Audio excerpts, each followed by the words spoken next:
ধন্যবাদ মাননীয় বিচারক মন্ডলীকে আমাকে এই সংসদে বক্তব্য দেওয়ার জন্য সুযোগ করে দেওয়ার জন্য।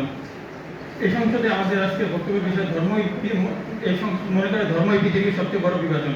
সংসদের কারণে আমি মোশনের বিপক্ষে অবস্থান করতেছি।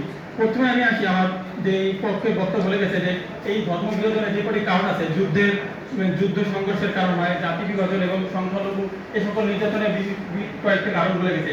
আমি শুরুতেই বলে রাখি যে আমাদের যে এই যে বিভাজনের পিছনে কি আসলে কি ধর্ম দায়ী নাকি অন্য কোনো বিষয় দায়ী, এটাই আমি আজকে আমার এই সংক্ষিপ্ত বক্তব্যে আমি বিষয়টাও তুলে ধরবো।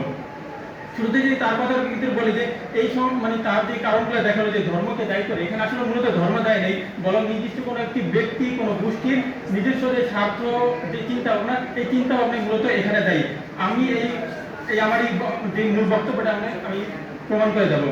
শুরুতে আছে যখন আমরা ধর্ম এবং বিভাজনের কথা বলি তখন আমাদের যেতে হয় সেই ইতিহাস দেখতে, আসলে এই বিভাজন এই ধর্ম কিভাবে এই দুটো একসাথে কাজ করতেছে।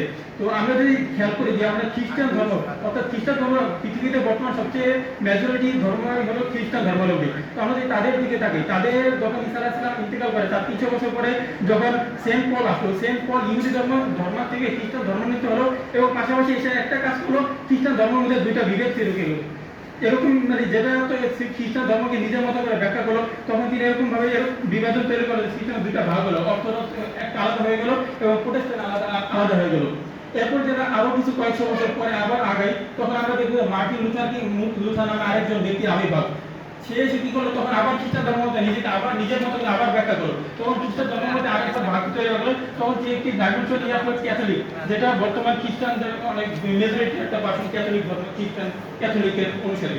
তো আমরা এই জায়গায় একটা জিনিস দেখালি, তো এক এক সময় এক একজন ব্যক্তি আসতেছে এবং তার মতো করে ধর্মটাকে ব্যাখ্যা করতেছে, তখন এবং বিভাজন তৈরি করতে।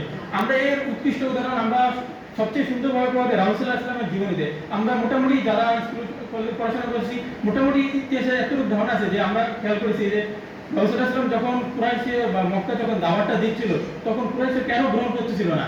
একটা সংখ্যক কিন্তু তখন দাওয়াত গ্রহণ করেছিল, একটা সংখ্যক গ্রহণ করেনি। তাদের একটা কারণ ছিল যে আবু জাহেল, আবু লাহাব তারা নিজের মুখে স্বীকারও করেছে যে আমরা যদি দাওয়াত কবুল করি তাহলে আমাদের যে পুরাই আমাদের মক্কায় যে আমাদের আধিপত্য, এই আধিপত্য কোথায় যাবে, আমরা এই আধিপত্য কাদের উপর বিস্তার করবো। একমাত্র তাদের সেই আধিপত্যের কারণে তারা ওই সময় মুসলমানদের সাথে মিলতে পারে না, অর্থাৎ তাদের এই সময় যে সত্যের যে বাহিনীটা নিয়ে আসলে সত্যের বাহিনীকে গ্রহণ করতে পারেনি। ঠিক আমরা যদি খ্রিস্টানদের ক্ষেত্রে, খ্রিস্টানদের মধ্যে যারা একেবারে পিওর খ্রিস্টান ধর্মাবলম্বী ছিল ঈসা আলাইহিস সালামের পক্ষ থেকে, তারা জানতো যে রাসূল সাল্লাল্লাহু আলাইহি ওয়াসাল্লাম আসবে এবং তার উপরে ঈমান আনতে হবে। তারা এটা জানার পরেও যারা বিশ্বাস করতো তারা ইসলাম ধর্ম গ্রহণ করছে, কিন্তু যে সকল খ্রিস্টান যারা তাদের স্বার্থের কথা চিন্তা করছে তারা এই ধর্মটা গ্রহণ করে, তখনও তারা এই মুসলমান এবং খ্রিস্টানদের মধ্যে এই বিভাজনটা তৈরি করে আছে। কখনো তাদেরকে যে খ্রিস্টান থেকে এখন মুসলমান হতে হবে, এই যে ঐক্যের জায়গা আসার কথা, এই জায়গাটা তখন আসতে তারা রাজি হয় একমাত্র তাদের স্বার্থের কারণে। এরপর যদি আমরা আরো আগে আসি যে আমরা ইউরোপীয় রেনেসাঁর দিকে আসি, আমরা এতদিন দেখেছি যে ধর্মকে সামনে রেখে তারা তাদের স্বার্থ বাস্তবায়ন করেছে। ইউরোপীয় রেনেসাঁর সময় এসে কি হলো, ইউরোপীয় রেনেসাঁ এসে দেখা গেলো যে ধর্ম যখন রাষ্ট্রীয় ব্যবস্থাকে হস্তক্ষেপ করছে, ধর্ম যখন তাদের স্বার্থ বিরোধী হয়ে গেছে, তখন তারা ধর্মকে মাইনাস করে দিল, সরাসরি তারা ধর্মকে মাইনাস করে দিল যে ধর্ম রাষ্ট্রের কিছু হস্তক্ষেপ করতে পারবে না।